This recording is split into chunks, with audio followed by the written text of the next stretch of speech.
Buonasera. Dunque, le crociate. Come sapete tutti è un tema piuttosto complesso ed è anche un tema che si presta a molti riferimenti attualizzanti, più o meno adeguati. Noi ne parleremo per 3 sere di seguito, il che può sembrare molto.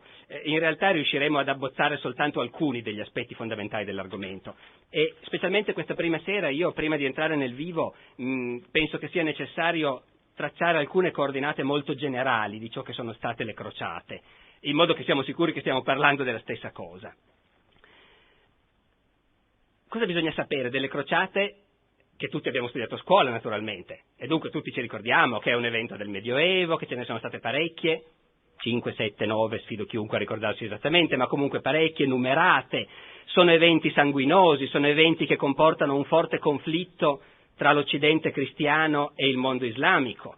Sono eventi che la nostra civiltà ha prima celebrato con grandissimo entusiasmo, all'epoca in cui si scrivevano poemi come La Gerusalemme liberata. Poi sono eventi di cui più di recente ci si è vergognati un po', perché si è recuperata anche il senso dell'enorme violenza che le crociate hanno comportato, dell'enorme esplosione di odio per il diverso, dell'enorme esplosione di antisemitismo che compare in Europa per la prima volta proprio durante le crociate. Ecco, adesso non so se il vento stia cambiando, ma è una di quelle domande che è meglio non porsi, non stasera, comunque. In ogni caso si tratta di vicende che fanno parte del nostro patrimonio collettivo di occidentali. Che cosa bisogna aver chiaro per seguire il discorso? 1. Le crociate sono in realtà una forma molto particolare di pellegrinaggio. Questa magari non è una cosa così ovvia. Invece è così, le crociate sono un pellegrinaggio.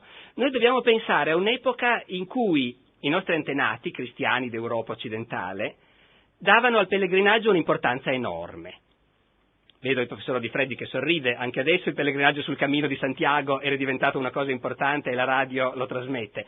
Però noi dobbiamo pensare a un'epoca in cui il pellegrinaggio per i cristiani, specialmente il pellegrinaggio in Terra Santa, era sentito quasi come può essere oggi per i musulmani quello alla Mecca, come un momento catartico straordinario, come il momento in cui chi può vive per una volta in prima persona tutti i significati profondi e anche tutti i rischi della sua religione.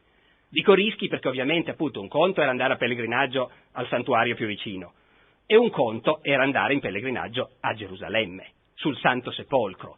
Vivere questa esperienza che per i cristiani del Medioevo era sentita come una cosa fortissima di immedesimarsi con Cristo, poter dire lui è stato qui, io sto calpestando lo stesso terreno che ha calpestato lui, ma naturalmente Cristo lì ha subito la passione. E allora il pellegrinaggio in Terra Santa per i cristiani del Medioevo voleva anche dire assumersi consapevolmente il rischio di fare la stessa fine, per dirla in modo un po' brutale. Sapere che si stava partendo per fare una cosa pericolosa, faticosa, dolorosa, si stava via da casa per anni, c'erano probabilità concrete di non tornarci, di lasciarci la pelle lungo la strada, e tuttavia farlo. Farlo per immedesimazione con la passione di Cristo, farlo per penitenza, farlo perché si pensava che la vita avesse un senso che andava al di là degli interessi concreti quotidiani e che a volte quel senso bisognava rincorrerlo anche a rischio della vita. O dunque la crociata è un pellegrinaggio, però è un tipo di pellegrinaggio molto particolare che comincia in un momento specifico. È un pellegrinaggio che ha lo scopo non solo di andare a Gerusalemme a toccare con mano il Santo Sepolcro, ma ha lo scopo di andarci armati, perché si teme che chi possiede Gerusalemme magari non ci lascerà venire o comunque ci darà dei fastidi, andarci armati, aprire la strada in modo che tutti i pellegrini cristiani in futuro ci possano andare senza pericolo e impadronirsi di Gerusalemme, in modo che Gerusalemme sia in mani cristiane. La premessa, naturalmente, ci sono alcune coordinate geografiche e cronologiche, no, che dobbiamo dare per capirci. La premessa è che Gerusalemme è stata in mani cristiane per secoli sotto l'impero bizantino, poi sono arrivati gli arabi con la grande espansione dell'Islam dopo Maometto e hanno conquistato fra l'altro la Terra Santa. Uno potrebbe pensare che in quel momento i cristiani abbiano pensato alla crociata come necessità per riprendere il controllo dei luoghi santi, che erano così importanti nella loro prospettiva mentale. In realtà non è così. Per molti secoli l'Occidente cristiano non ha né le forze e neanche la voglia di intraprendere una riconquista armata. I rapporti con i musulmani che governano in Terra Santa, che governano Gerusalemme, sono in genere discreti. Carlo Magno si scambia ambasciatori con il califfo Harun al-Rashid facendo delle convenzioni per essere sicuro che i pellegrini cristiani possano andare liberamente, che non paghino troppi pedaggi e così via. Invece a un certo momento, ed è davvero un momento cruciale nella storia dell'Occidente, per vari motivi che proviamo anche a dire poi, i cristiani decidono che è necessario qualcos'altro, che è necessario uno sforzo, di nuovo uno sforzo penoso, faticoso, sulla via di Cristo, imitando la passione di Cristo, mettendosi in gioco interamente, per fare in modo che finisca questo scandalo, come lo vedono loro, e che Gerusalemme sia di nuovo in mani cristiane. Questa cosa ha una data molto precisa. Nell'anno 1095 un Papa, Urbano II, decide di lanciare questo progetto.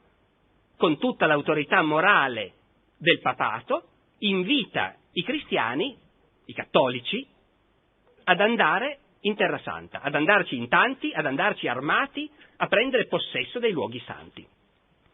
Qui cominciano le crociate.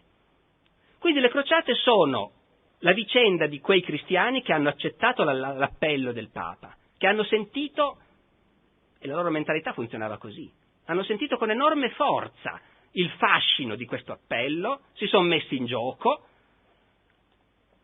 facendo cose che con i nostri valori di oggi ci sembrano assai discutibili e che invece a loro sembravano sacrosante, sono andati e hanno conquistato Gerusalemme. E questa è la prima crociata, poi ce ne tante altre. Come mai? Ma perché? Ovviamente i musulmani non sono rimasti inerti di fronte al fatto che un'orda di barbari venuti da chissà dove, per di più pagani miscredenti, era venuta a conquistare in terra islamica una delle città sante dell'Islam, cioè Gerusalemme. Ovviamente i musulmani hanno sentito come un'enorme offesa a loro e un'offesa a Dio, il fatto che i miscredenti dell'Occidente fossero venuti a impadronirsi di Gerusalemme, del sepolcro di Cristo, che anche per i musulmani naturalmente è un grande profeta venerato, e quindi i musulmani si sono immediatamente attrezzati per riconquistare Gerusalemme. Per questo molte crociate, perché i musulmani lentamente riconquistano i territori presi dai crociati, i crociati continuano a alimentare dall'Europa con nuove spedizioni la difesa di questi territori, e ci vogliono 2 secoli perché poi finalmente i musulmani prevalgano e riescano a buttare a mare gli ultimi crociati. Quali altri parametri sono necessari perché ci capiamo quando proviamo ad andare poi un po' più in profondità a raccontare alcuni aspetti delle crociate? Io direi questo. Per molto tempo gli storici hanno detto, sì, si capisce, la propaganda diceva si tratta di andare a conquistare i luoghi santi, la passione, il sepolcro di Cristo, ma in realtà sotto c'erano profonde motivazioni politiche, economiche, desiderio di conquista, necessità di sfogare la ricchezza anche demografica di un'Europa che stava crescendo, che era piena di giovani. Allora era l'Europa che era piena di giovani e li mandava verso il Maghreb, verso il Nord Africa e verso il Medio Oriente. Ecco.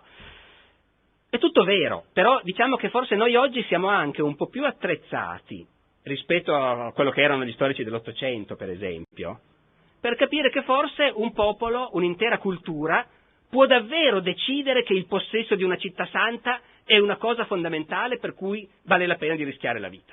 Anche oggi, per il possesso di Gerusalemme, ci sono popoli che si combattono e per carità anche lì ci sono motivazioni economiche, politiche, però la sensazione ce l'abbiamo tutti che c'è anche una motivazione religiosa abbastanza forte per spingere la gente a rischiare la vita e a uccidere. Ecco, allora erano anche i cristiani che vedevano le cose in questi termini. Dopodiché è vero che le crociate avvengono in un momento in cui l'Europa sta crescendo, ha delle forze da spendere, ha della gente da mandar fuori, perché in casa ormai l'eredità, a forza di dividerle, si sono rimpicciolite, e quando un cavaliere ha un figlio solo va tutto bene, l'eredità la prende il figlio, ma quando ne ha 3, 4, 5, qualcuno deve andare a cercare fortuna in giro.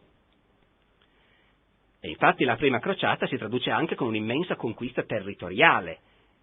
Io mi sono sempre tenuto sulle generiche, la Terra Santa, Gerusalemme, i luoghi santi. I crociati, che conquistano Gerusalemme nel 1099 e ci sono andati a piedi, passando attraverso i Balcani e l'Asia Minore, appena si sono trovati fuori dall'impero bizantino cristiano e in terra islamica, hanno cominciato non solo ad attraversare, ma a conquistare e occupare stabilmente i territori che attraversavano. Quindi i crociati hanno messo in piedi un regno che hanno chiamato Regno di Gerusalemme, certo, perché aveva una prospettiva comunque che si legittimava nella dimensione ultraterrena, dove Gerusalemme era quello che contava. Però questo regno, se uno lo guarda sulle cartine di oggi, equivale grosso modo a buona parte della Siria, Giordania, Israele, Palestina, Libano. È un territorio, presto anche Cipro ci aggiungono, è un territorio di notevolissima ampiezza. Tanto che oggi gli storici non si fanno tanto scrupolo di dire in fondo quello è il primo esperimento coloniale europeo. È la prima volta che gli europei provano a conquistare un territorio fuori dall'Europa occidentale e a impiantarci una loro aristocrazia di padroni che comandano e governano. Dunque questa dimensione c'è. E una delle sfide di queste 3 lezioni sarà anche proprio questa, di provare a mantenerci in equilibrio fra queste 2 dimensioni, di provare a immaginare questa gente che da un lato ci credeva sul serio metteva in gioco la pelle per uno scopo che considerava gradito al suo Dio e pensava di star seguendo le tracce di Cristo, rischiando la vita e subendo eventualmente il martirio, e che però al tempo stesso sapeva anche benissimo che quella era una straordinaria occasione di conquista, di arricchimento, una straordinaria occasione per partire da casa e andare a occupare una posizione più alta nel nuovo mondo conquistato, nell'oltremare come lo chiamavano. Ecco, la compresenza dell'entusiasmo religioso, che per molti di noi oggi può essere magari difficile da comprendere in quella dimensione, e che però c'era. Saremmo dei cattivi storici se ci immaginassimo che loro non ce l'avevano questo, ecco, ce l'avevano e come. E la compresenza di questo, con l'avidità sfrenata, il desiderio di conquista più spudorato, è una delle cose che sono difficili da accettare e che invece io cercherò in qualche modo di far vedere con degli esempi. La crociata per parecchio tempo, per parecchie generazioni, è una cosa ben fissa nella testa della gente. Gli occidentali, per più di un secolo, sono disposti senza discutere a mettere in ballo risorse, potenza militare, denaro, vite, tutti, dal re, dall'imperatore fino all'ultimo dei contadini, per questo scopo collettivo che tutti sentono come uno scopo collettivo, difendere i luoghi santi.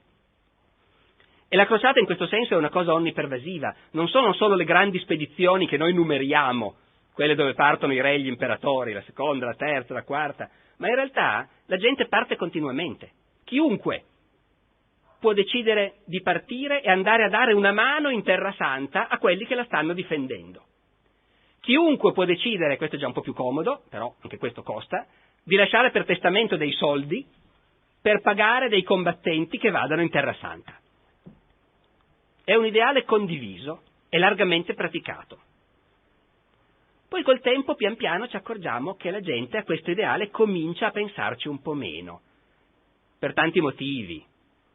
Uno è che le cose stanno andando malissimo comunque, perché la riconquista musulmana in realtà procede e nonostante gli enormi sforzi dell'Occidente viene solo ritardata progressivamente, però le cose vanno male. Ma questo forse non basterebbe. Un altro motivo è che la crociata è diventata un'istituzione che a volte le autorità gestiscono con disinvoltura. Ecco, questo è ancora un parametro che dovevo ricordarvi di darvi, facciamo adesso. Per parlare di crociata dobbiamo aver presente che la crociata diventa quasi subito, dopo la prima, quando si capisce che ce ne vorranno altre, diventa anche un'istituzione giuridica dell'Occidente. Mi spiego cosa vuol dire questo. Vuol dire che una spedizione è una crociata quando l'unica autorità morale che tutti i cristiani d'Occidente riconoscono in quei secoli e che li accomuna tutti, quella del Papa, che può essere criticato come singola persona, con cui si può non andare d'accordo, ma che però in quanto Papa è un'autorità morale riconosciuta da tutti. Ecco, si ha la crociata quando il Papa dice che una spedizione è una crociata, che tutti quelli che partiranno d'ora in poi, nei prossimi mesi, sono ufficialmente crociati. Ed essere ufficialmente crociati diventa uno statuto giuridico, nel senso che la Chiesa mette in ballo la sua autorità per ottenere che tutti i poteri, tutti i re, i comuni, i principi, riconoscano dei privilegi a chi parte. piccoli privilegi per carità, privilegi necessari. Se parti, il pagamento dei tuoi debiti è dilazionato, non verranno a confiscarti le mandria o la casa mentre sei via. Se muori, c'è una tutela giuridica speciale sul tuo testamento dovunque tu muoia, per essere sicuri che la tua famiglia è garantita. Privilegi sufficienti per far sì che essere crociato sia appunto uno status giuridico, e la crociata in questo senso, dicevo, una istituzione. Ma perché vi dicevo che questa cosa in realtà alla lunga è uno dei motivi per cui l'entusiasmo di molta gente comincia a diminuire? Perché quello che succede è che la crociata, lo abbiamo detto, può essere proclamata solo dal Papa. E il Papa è una grande autorità morale che ha in questi secoli uno scopo ben preciso, cioè quello di imporsi come arbitro della politica europea, di convincere tutti i sovrani, tutti gli stati ad accettare il suo primato. Il periodo delle crociate, da fine XI secolo, 1099 la conquista di Gerusalemme, fino alla fine del 200, è anche il periodo in cui i papi seriamente stanno provando, è l'unico periodo nella storia d'Europa finora, in cui i papi seriamente siano stati abbastanza riconosciuti come un'autorità a cui anche i re e gli imperatori, sia pure un po' malvolentieri, erano disposti a obbedire in molte cose. Allora, qualche papa, i papi però hanno sempre anche degli avversari. Pensate ai lunghi conflitti fra il papato e l'impero, che sono tipici del Medioevo. Ecco. A un certo punto qualche papa non resiste alla tentazione. Abbiamo dei nemici interni. Abbiamo l'imperatore Federico II, che è un malvagio ghibellino senza Dio, protegge gli eretici, e i buoni cristiani vanno a farsi ammazzare in Terra Santa combattendo contro gli infedeli. Ma se li abbiamo in casa, i malvagi, perché non potremmo proclamare la crociata anche contro di loro? Si può immaginare che ne abbiano discusso papi, cardinali, ma non hanno discusso molto. Hanno quasi subito deciso che sì, si poteva fare. Perché no? Un imperatore nemico del Papa oppure una banda di eretici in Provenza o in Lombardia erano altrettanto nemici di Dio dei musulmani laggiù oltremare. E quindi i papi cominciano a proclamare crociate contro i loro nemici interni. A questo punto capite cosa vuol dire? È una cosa molto concreta. Chi va ha diritto a certi privilegi, ma anche a certi finanziamenti, si intende, perché il discorso delle crociate costano. Anche nel Medioevo ci vogliono i soldi per fare la guerra. Ogni crociata vuol dire complicati negoziati tra la Chiesa e il re per decidere quanto mettete voi. Il Regno di Francia può mettere tanto, però i vescovi contribuiscono. Ah no, i vescovi non contribuiscono. Sì, devono contribuire, e il Papa li convincerà a contribuire. Allora, se c'è questo discorso sotto, anche le crociate contro l'imperatore ghibellino o contro gli eretici catari della lingua d'oca vengono gestite, finanziate in questo modo, e molti partono, pensando che c'è molto da guadagnare, anche lì ci sarà da far bottino, e Dio per di più è contento e si salva l'anima. Però la gente di allora non era né più ingenua né meno ingenua di noi oggi. Anche allora c'è qualcuno che comincia a dire sì, comodo però per il Papa proclamare la crociata ogni volta che gli fa comodo. Un conto è la crociata per andare a vivere in Terra Santa la passione di Cristo, un conto è andare a massacrare questi poveracci di eretici che non siamo neanche ben sicuri di chi siano, oppure combattere l'imperatore che dice il Papa è un nemico della fede, ma guarda caso l'imperatore invece sostiene di essere lui il vero leader della cristianità. Non la faccio lunga. Questo è certamente uno dei motivi per cui l'entusiasmo per le crociate complessivamente comincia a diminuire. E poi ce n'è anche altri, molto rapidamente. Succede che a un certo punto arriva uno dall'Italia e va in Terra Santa e attraversa gli accampamenti dei crociati e anziché fermarsi lì e dire sono qua, ditemi quando c'è da menare le mani, va un po' più in là, entra nell'accampamento dei musulmani, chiede del sultano e dice io sono venuto qua per discutere col sultano, si chiamava San Francesco. Era uno molto discusso a suo tempo, finché era vivo, poi dopo morto l'hanno canonizzato, finché era vivo dava molto fastidio, una delle cose che ha fatto che ha dato più fastidio è stato di andare in Terra Santa e poi una volta lì dire guardate che non si deve combattere questa gente, discutiamoci. Un altro indizio di un cambiamento di atteggiamento è appunto l'imperatore Federico II, non per niente il Papa si è seccato con lui, il quale a un certo punto accetta di fare la crociata, va bene, sono un imperatore, un sovrano cristiano, devo fare questa cosa, è un dovere, la faccio, vado. E una volta arrivato in Terra Santa va dal sultano e gli dice ma non potremmo metterci d'accordo? Quanto costa recuperare Gerusalemme? E per un momento ci sta anche riuscendo, salvo che Appunto, ci sono forze potenti, come potete immaginare, che non trovano giusto risolvere la cosa in questo modo, sia da una parte sia dall'altra. Ecco, ho tratteggiato, perdendo già un sacco di tempo, un insieme di aspetti che ci fanno capire cos'è stata la crociata e perché l'ideale della crociata è tramontato a un certo punto. D'accordo? A fine 200, quando intanto i musulmani hanno finito la riconquista e buttato a mare le ultime retroguardie cristiane, in Europa l'entusiasmo non è più quello di una volta. E dunque il fenomeno crociato, nella prospettiva in cui lo conosciamo nel Medioevo, tramonta, si conclude. Ora, noi in queste 3 serate esamineremo diversi aspetti del fenomeno crociato in modo un po' più dettagliato. Parleremo di come i cristiani hanno cominciato a un certo punto a pensare che la guerra possa essere santa, quando invece i primi cristiani avevano idee del tutto diverse su questo, e parleremo di come in questa prospettiva anche il mondo musulmano ha riscoperto quelle idee della jihad che ci sono, sì, nel Corano, ma che per molto tempo erano state abbastanza dimenticate e che invece proprio con le crociate riacquistano circolazione. Parleremo anche di come le crociate sono una straordinaria occasione per noi, che studiamo quel periodo, di vedere i nostri antenati con gli occhi degli altri, perché le crociate sono la prima occasione in cui in folla gli occidentali vanno fuori, incontrano i bizantini, incontrano gli arabi, i turchi, i musulmani, e tutta questa gente osserva, con una certa costernazione devo dire in genere, gli occidentali e li descrive, e scrive libri e lettere e trattati per raccontare chi sono questi stranissimi barbari. E per noi ovviamente è una bella occasione vedere con gli occhi degli altri il nostro mondo, la nostra società medievale. Questo domani e dopodomani. Io questa sera però vorrei provare a fare ancora invece una cosa un po' diversa. Io vorrei provare adesso a calarmi, come dire, le cautele le ho avanzate tutte, adesso vorrei provare per un attimo a calarmi invece nella mentalità di quegli occidentali del Medioevo che la crociata la apprezzavano in blocco, senza discussione, e vedere come mai, in che modo, in modi diversi, alcuni grandi personaggi della nostra storia sono diventati grandi personaggi proprio attraverso la partecipazione alle crociate. In altre parole, vorrei fermarmi sul fatto che il giudizio sulle crociate cambia nel tempo, però la grande maggioranza di noi ha sentito parlare di Goffredo di Buglione, ha sentito parlare di Riccardo Cuor di Leone, ecco. E come mai? Perché sono andati alle crociate. Ma chi erano costoro esattamente? E come mai sono diventati dei modelli, degli esempi, dei personaggi che per generazioni sono stati ricordati? Su Goffredo di Buglione devo dire dirò pochissimo. Goffredo di Buglione è uno dei leader della prima crociata. Della prima crociata forse potremmo dire ancora questo, che non abbiamo finora detto.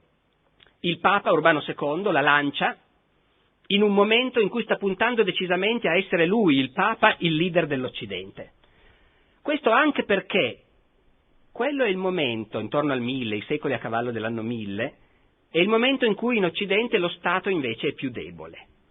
I re ci sono, ma sono debolissimi. Il potere è tutto gestito dai signori locali nei loro castelli, oppure da principi, che possiedono magari tanti castelli in una certa zona. Ecco, se fossimo qui 1000 anni fa ci sarebbero i Malaspina, va bene, ci sono i Malaspina, comandano in Lunigiana e fin verso Genova, d'accordo, principi regionali, certo non re.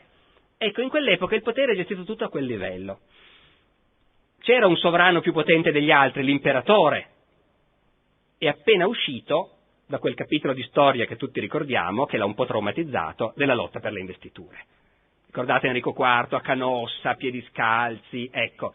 Dopo un trauma come quello del conflitto col papato, anche l'imperatore è debolissimo. Perché vi dico questo? Per un solo motivo.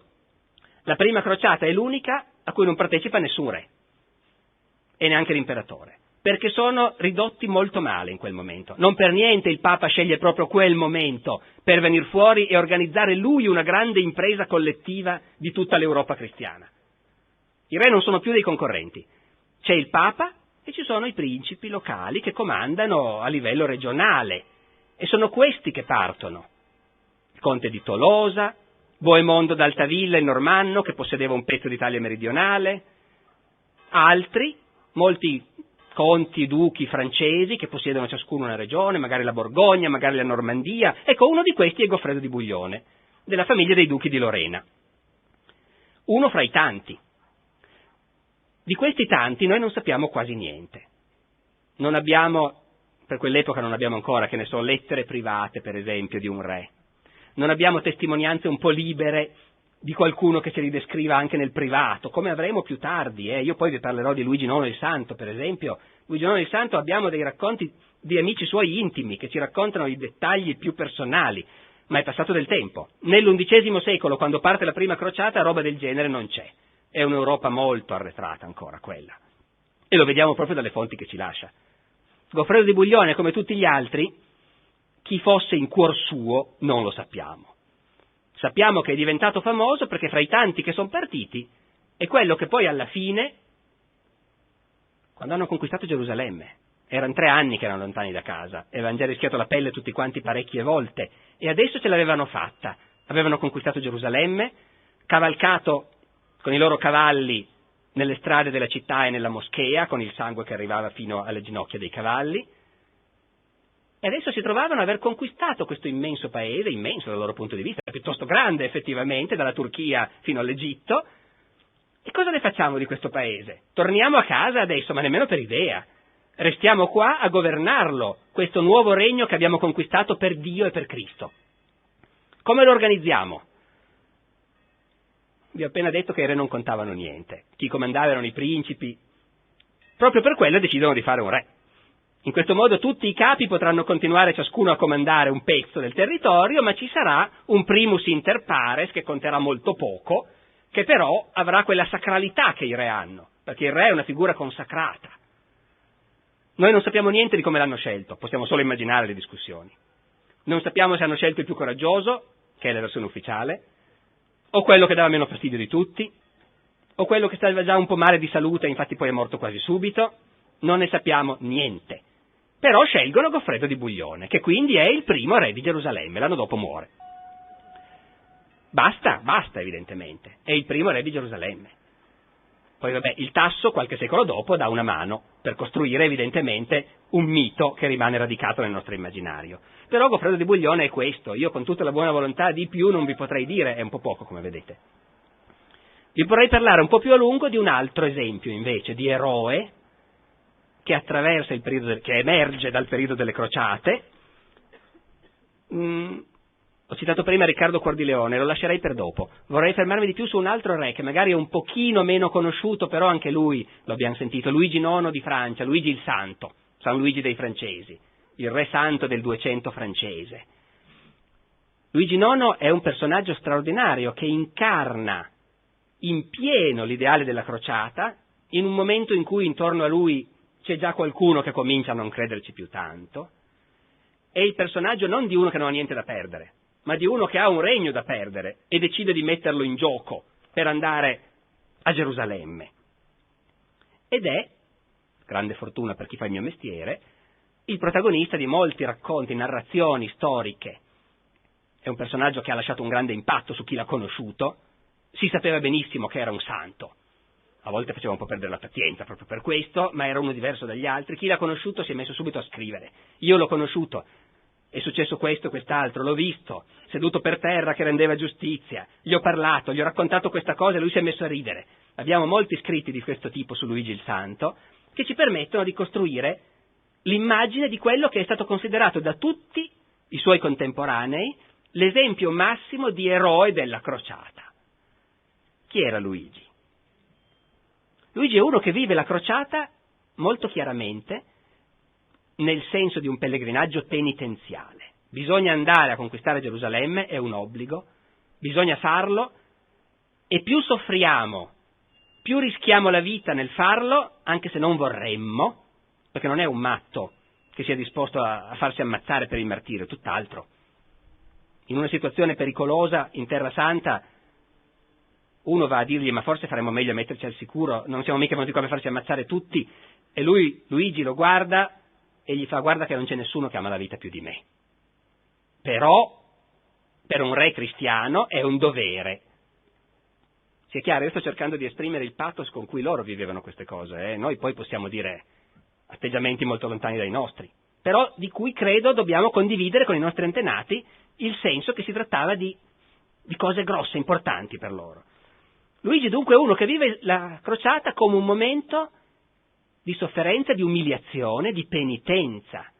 È uno che quando decide di andare a liberare la Terra Santa, da un lato deve mettere in piedi un grande meccanismo militare, finanziario, trovare risorse, svuota il tesoro dello Stato, recluta cavalieri, trova le navi, costruisce un porto apposta, Aigues-Mortes, sulla costa della Francia meridionale.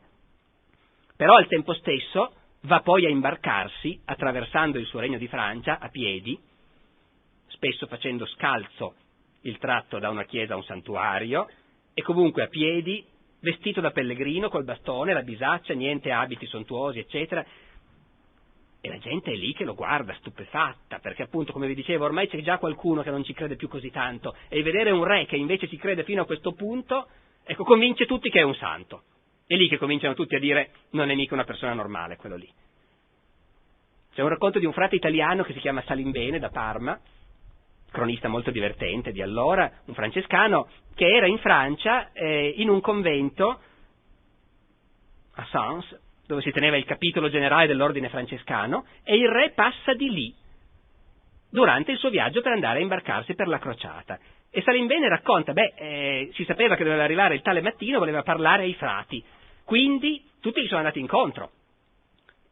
Adesso questo non c'entra con la crociata, ma diciamolo lo stesso. Salimbene dice: c'era un frate particolarmente importante nel convento, frate Eudes Rigaud, che era anche arcivescovo di Rouen, e quindi lui, per andare incontro al re, voleva andare con tutti i suoi paramenti di arcivescovo, e quindi la mitria, il pastorale, e ha perso tempo a prepararsi. Quando è stato pronto erano già tutti usciti. E allora io l'ho visto che si precipitava fuori con la mitria e il pastorale gridando: dov'è il re, dov'è il re? E tutti gli altri, perché erano già tutti sulla strada che guardavano dove stava arrivando il re, e l'hanno visto arrivare a piedi col bastone da pellegrino, che poi dice: vi voglio parlare. Lo fanno entrare nella chiesa, che ha un pavimento di terra battuta ancora, gli vogliono portare delle panche, e lui dice: ma no, ci sediamo per terra. E si siede per terra e parla ai frati e gli dice che ha bisogno del loro aiuto. E lì i più smaliziati cominciano a preoccuparsi, perché quando il re chiede alla chiesa un aiuto spesso bisogna mettere mano al tesoro, e invece il re dice subito: no, io vado solo a mie spese, sto spendendo soltanto del mio, l'aiuto che mi serve sono le vostre preghiere. E dice Salimbene, che era presente, italiano: i frati francesi piangevano tutti.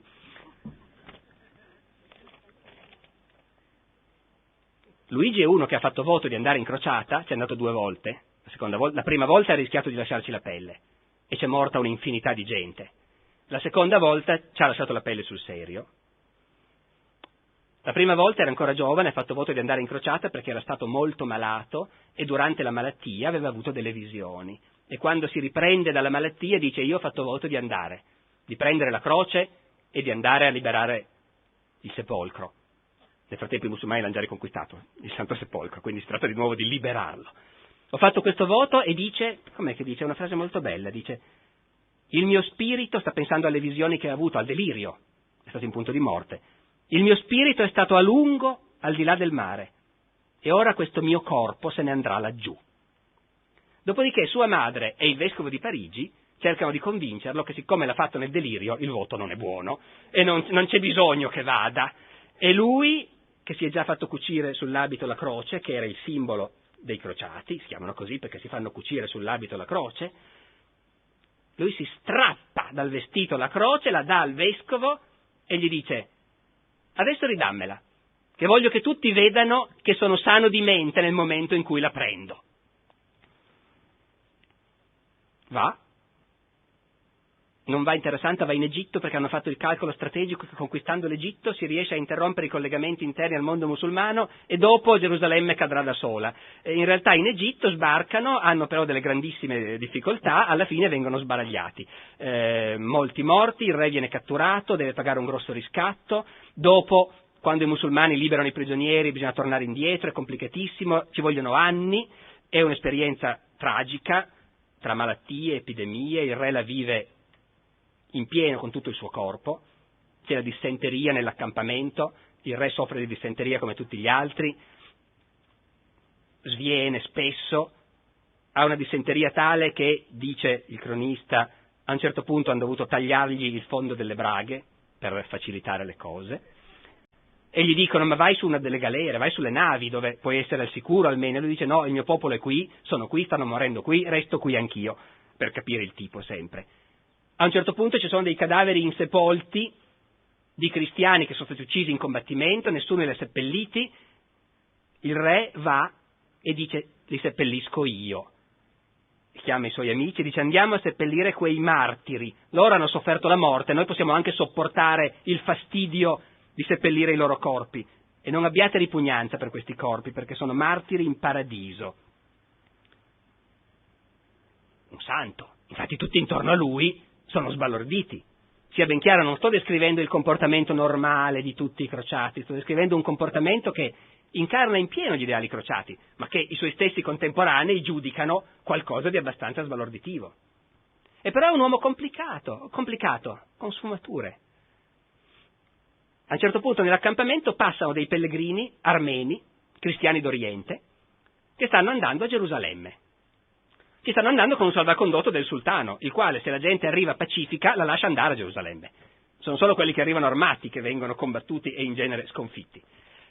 Aperta parentesi, anche a Luigi IX il sultano ha offerto, dopo averlo sconfitto, di andare con un salvacondotto in pellegrinaggio a Gerusalemme. Ci tengono tanto, lo facciamo andare. E Luigi IX ci terrebbe davvero tanto, e si tormenta e poi alla fine decide di non andare, perché dice se io, che sono il re di Francia, accetto un salvacondotto per andare a Gerusalemme e non la conquisto, vado solo a vedere, poi torno, chi altri andrà mai a cercare di conquistarla? Tutti penseranno che se basta quello che ho fatto io, lo faranno anche loro. E non ci va, perché lui la vuole conquistare. Perché questa specie di frate da tanti punti di vista sembra San Francesco in molte cose, il martirio, i cadaveri, stare in mezzo alla gente che soffre, però a noi può sembrare una contraddizione, non lo è perché è un crociato. I biografi lo descrivono anche al momento dello sbarco, quando finalmente sono arrivati davanti alle spiagge e i battelli da sbarco si sono aperti, i cavalieri hanno cominciato a scendere, a sguazzare nell'acqua, a prendere possesso della spiaggia e Luigi era in mezzo a loro, a cavallo, in armatura, con un elmo d'oro, il più bel cavaliere che abbia mai visto, dice uno dei cronisti. E siccome ci sono alcuni arabi che controllano la scena da lontano, Luigi non resiste, scende giù a cavallo e da solo sprona con la lancia in resta contro questi, lo trattengono a fatica perché lui è il re. Quindi come vedete un crociato è sempre due cose insieme, uno che sta comportandosi con un atteggiamento quasi da frate francescano da un certo punto di vista, e dall'altro un guerriero che è andato lì per menare le mani. Ma vi dicevo che c'è anche appunto, ci sono aspetti che ci lasciano ancora più stupiti, l'autoironia sua e di quelli intorno a lui. Uno dei biografi di cui vi parlavo è uno che l'ha conosciuto bene, un grosso nobile francese che ha avuto incarichi ai suoi ordini, ha scritto un grosso libro con tutti gli aneddoti che ha potuto ricordarsi della vita di San Luigi. Si chiama Joinville questo signore. E Joinville dice, sì, durante la crociata a un certo punto nell'accampamento sono passati questi pellegrini che vi dicevo, armeni che andavano a Gerusalemme, cristiani d'Oriente. E questi cristiani d'Oriente sapevano che il capo dei crociati europei era un grande santo, un re santo. Lo sapevano e si sono fatti indicare la tenda e sono andati tutti lì e davanti alla tenda c'era Joinville. E loro gli chiedono di vedere il re santo. E Joinville, che il re lo vede tutti i giorni, lo conosce benissimo, conosce tutti i suoi difetti, le sue debolezze, sa che è un santo, lo ammira enormemente, però ci discute anche, ci litiga anche più di una volta. Ecco. Joinville entra e fa al re, sì re, lì fuori c'è una folla di gente che dicono che vogliono vedere il re santo, ma io non ho mica ancora voglia di baciare le vostre ossa. Cosa vuol dire baciare le vostre ossa? Immaginate la loro logica, il culto delle reliquie, che per loro è una cosa ovvia. Il santo, com'è che uno incontra, in che forma uno incontra i santi? Perché nelle chiese ci sono le reliquie, le ossa spesso dei santi, e si baciano, ci si inginocchia e si baciano le reliquie. Questa frase, che a noi non dice quasi niente, non ho ancora voglia di baciare le vostre ossa, per loro dice tutto. Sarai anche un santo, magari sì, ma intanto sei vivo, e speriamo che quel giorno sia il più lontano possibile. E poi c'è anche comunque quella misura di dubbio, diciamo, voglio dire, i santi vivi, ma i santi sono morti da tanto tempo di solito. E il re, dice Joinville, si mise a ridere fragorosamente. Era il primo che non aveva voglia di andare in giro dicendo io sono il santo e farsi adorare come santo. Dopodiché, quando muore, durante la sua seconda e ultima crociata,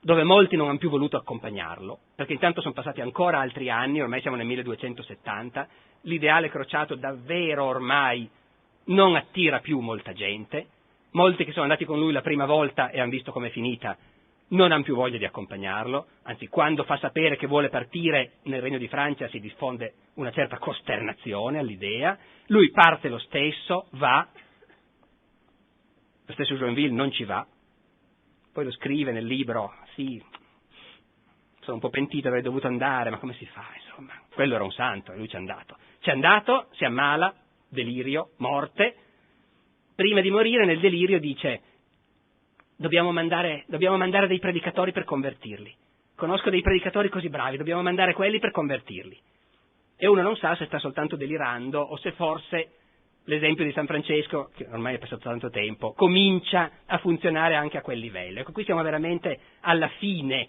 dell'ideale crociato, nel senso che è stato quello vero, un ideale cioè che riusciva a unire questo enorme spirito di sacrificio, il fascino enorme che loro provavano per chi andava, insieme con nostro sconcerto ovviamente, perché i nostri valori sono ben diversi, insieme con l'idea ben ferma che si va armati a massacrare, a conquistare, a sottomettere, a sbaragliare. Ecco, Luigi IX che sul letto di morte dice conosco dei predicatori bravissimi, è veramente in qualche modo l'icona dell'ideale crociato che sta davvero finendo. E Riccardo Cuor di Leone allora. È Riccardo Cuor di Leone che è noto, credo, ancora più di Luigi il Santo a tutti noi, in parte è colpa di Walter Scott, suppongo, e poi dopo di tutta la saga di Robin Hood, fino ai cartoni animati di Walt Disney, Riccardo Cuor di Leone, che ovviamente fa pandan con il cattivo Re Giovanni, Giovanni senza terra, queste sono figure che abbiamo in mente un po' tutti. Riccardo Cuor di Leone è un eroe coraggioso, mentre Giovanni senza terra, suo fratello, lo sappiamo, è invece un cattivo vigliacco. E Riccardo Cuor di Leone è così famoso ed è stato poi scelto da Walter Scott come eroe dei suoi romanzi perché è stato uno dei protagonisti delle crociate, prima di Luigi IX, terza crociata, fine XII secolo, una delle più grandi, più impegnative. In questa terza crociata Riccardo Cuor di Leone va in un momento in cui le sorti del Regno di Gerusalemme sono al livello più basso, sta andando tutto veramente molto male, il Saladino ha riconquistato Gerusalemme, ormai restano solo più brandelli di regno da difendere, qualche porto, si fa una grande crociata, Riccardo Cuor di Leone, re d'Inghilterra, parte e in quella crociata è l'unico che si dimostra capace di tener testa sul campo al Saladino. È l'unico comandante crociato che in campo aperto una volta sconfigge Saladino in battaglia, dopo che molti erano stati sconfitti. Assedia città, le conquista, sparge il terrore, si fa vedere da tutti in battaglia, non come Luigi il Santo che si faceva prendere dall'entusiasmo, però poi combatterà combattuto poco perché è stato sconfitto subito. Riccardo Cuor di Leone vince, continua a vincere, combatte, è sempre in mezzo ai cavalieri, lui personalmente, con la spada in pugno, l'armatura coperta di sangue, e tutti lo guardano e dicono ma che bravo, che meraviglia, questo è un vero uomo, questo è un vero re, un vero leone, cuore di leone. Ora è tutto vero. Era un grande guerriero, nel senso che noi sappiamo che anche in Europa, prima di partire per la crociata, è stato uno dei re d'Inghilterra che hanno combattuto di più, nemici ne trovava sempre, vassalli ribelli da sottomettere, suo fratello Giovanni, il re di Francia, ha combattuto per tutta la vita. Noi sappiamo anche un po' di altre cose su Riccardo Cuor di Leone. Ha combattuto per tutta la vita mettendosi in gioco personalmente e gli piaceva molto, era un grande combattente, ha ammazzato un sacco di gente di mano sua, ha massacrato prigionieri in moltissime occasioni, impiccato o affogato prigionieri a decine o a centinaia, sia cristiani sia poi, con ancora maggior soddisfazione, musulmani in Terra Santa. Era odiato dal suo popolo, intanto perché era francese. Come mai il re d'Inghilterra fosse un francese non sto a raccontarlo perché è troppo complesso, ma comunque era francese, che ne dicano Walter Scott e il romanzo di Ivanhoe. Era odiato dal suo popolo perché imponeva tasse terrificanti, non era Re Giovanni, era Riccardo che imponeva tasse terrificanti per finanziare le sue guerre, era conosciuto da tutti come un sovrano crudele, feroce, oppressivo, ma un grande guerriero e questo alla gente piaceva. Quando poi quel grande guerriero, con sollievo di molti, lascia l'Europa per andare a combattere gli infedeli, l'eroe è fatto. Perché le crociate sono anche proprio questo. Sono state pensate anche per questo. Quando noi leggiamo gli appelli alle crociate da Urbano II in poi, o i trattati sulle crociate, sul fatto che è obbligatorio per i re, per i principi, per i cavalieri andare alle crociate, ecco, quello che pensano gli ecclesiastici, che sono gli intellettuali di quell'epoca, è proprio questo. Questi nostri re, principi, cavalieri che comandano, riscuotono le tasse, rendono giustizia, impiccano i malfattori e lo fanno con durezza, con violenza, sono tutti armati, il potere è tutto militare e si combattono fra loro continuamente e andranno tutti all'inferno, naturalmente, perché tutti hanno le mani bagnate nel sangue.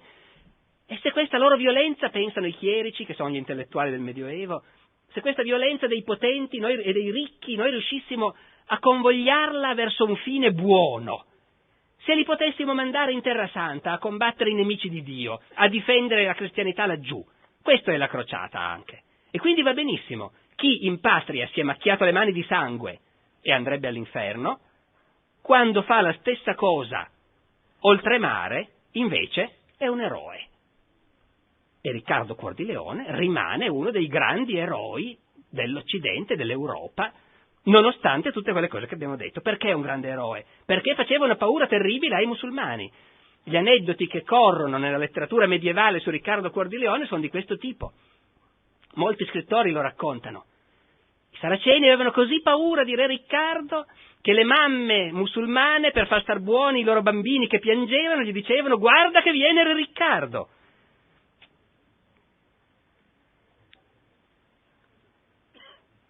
Dopodiché, appunto, mi avvio a chiudere, quello che mi sembra importante che noi cerchiamo di capire è che molte generazioni di nostri antenati hanno condiviso questo blocco di idee, di valori, di ideali, che ai nostri occhi sembrano in parte ideali magari stravaganti, però affascinanti forse, in parte invece non sembrano ideali proprio per niente.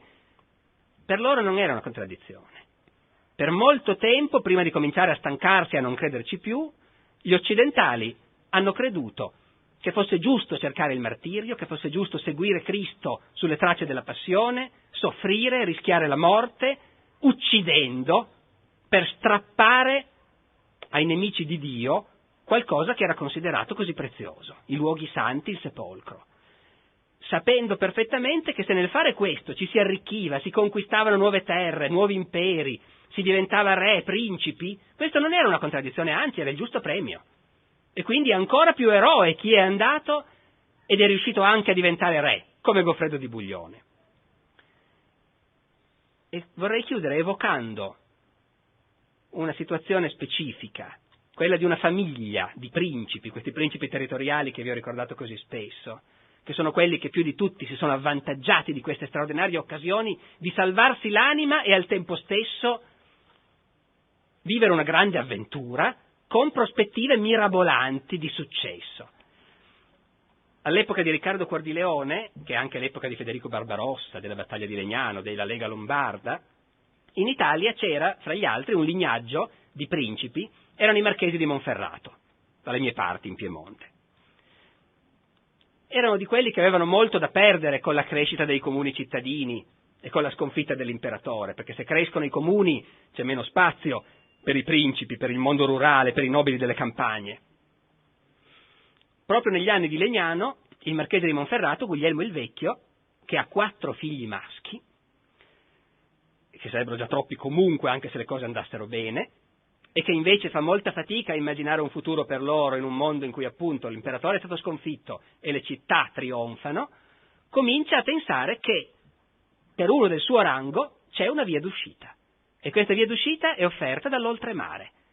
È come se le crociate avessero aperto un orizzonte che prima non esisteva o era chiuso e che invece adesso, almeno per i potenti, almeno per i principi, sui poveracci e sui motivi per cui partivano sappiamo molto meno, ma certamente per i principi è come se improvvisamente il mondo si fosse raddoppiato. Qui le cose vanno male, ma là ci sono prospettive straordinarie, specialmente per un principe che ha dei bei figli alti, biondi e robusti.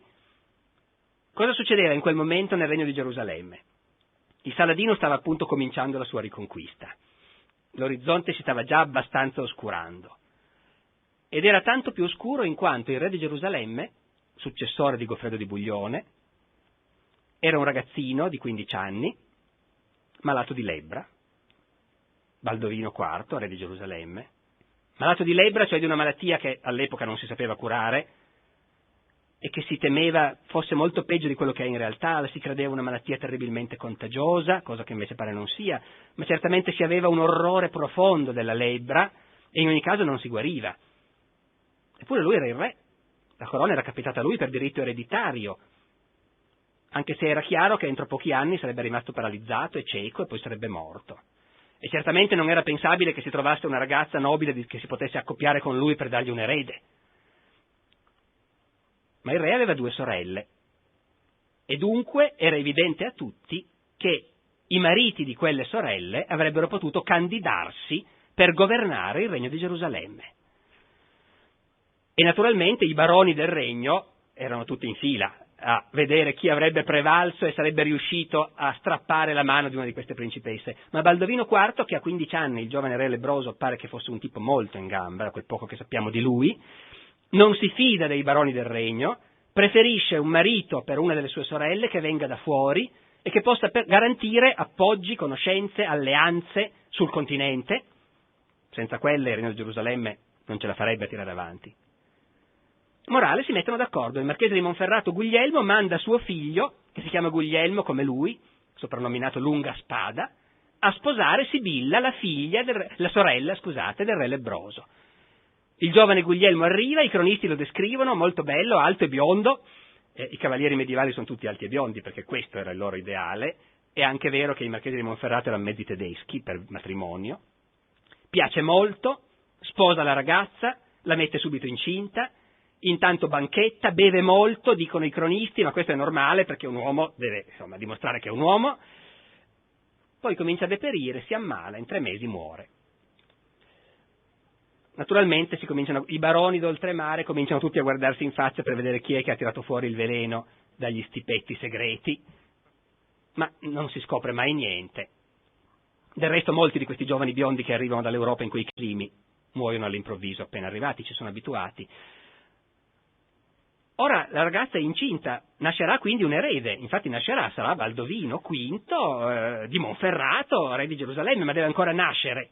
E il giovane re lebbroso che intanto combatte, è ancora in grado di stare a cavallo in quel momento e di combattere contro il Saladino e riesce anche a tener testa al Saladino in una battaglia, però sta peggiorando rapidamente, ci vuole un altro marito per una di queste sorelle, sempre quella rimasta vedova che è la maggiore, quindi conta di più.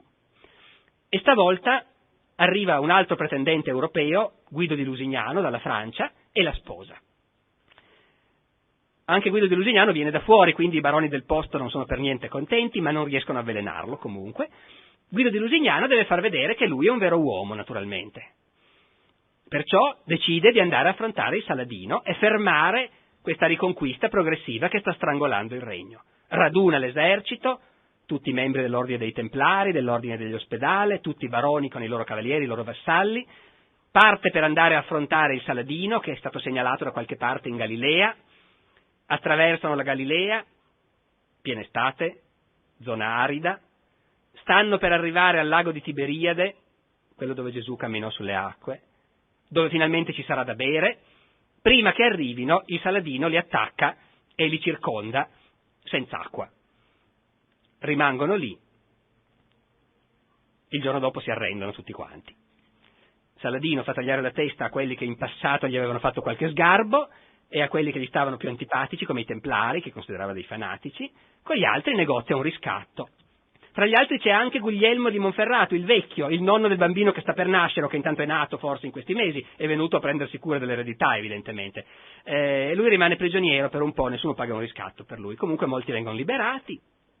Il Saladino ha annientato l'esercito di Gerusalemme, è in grado di riconquistare l'intero regno. Va avanti, in poche settimane occupa quasi tutto il regno, occupa Gerusalemme, che non cadrà mai più in mani cristiane. Rimane soltanto un porto, San Giovanni d'Acri, dove si sono rinchiusi gli ultimi cristiani in armi. In quel preciso momento arriva sulle coste della Terra Santa un altro figlio del marchese Guglielmo. Si chiama Corrado È stato anche lui a cercare fortuna in Oriente, a Costantinopoli, ha sposato una principessa bizantina, ha represso una congiura per conto dell'imperatore, poi anche lui ha capito che c'era il rischio di essere avvelenato a restare troppo lì, è partito per la Terra Santa, senza sapere niente di quello che è successo, della disfatta dell'esercito, del fatto che il Saladino ha riconquistato tutto. Corrado arriva in nave in un porto che crede in mani cristiane, entra in porto, sulla banchina ci sono delle sentinelle musulmane.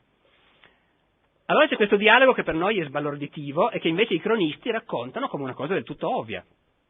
Corrado dice, non sappiamo in che lingua avrà avuto l'interprete, nasconde di essere un principe, perché che era venuto a dare una mano in Terra Santa, se no l'avrebbero arrestato evidentemente, e dice no, noi siamo dei mercanti cristiani, siamo venuti a commerciare, abbiamo saputo che il Saladino ha conquistato tutto e sicuri della sua protezione veniamo a commerciare.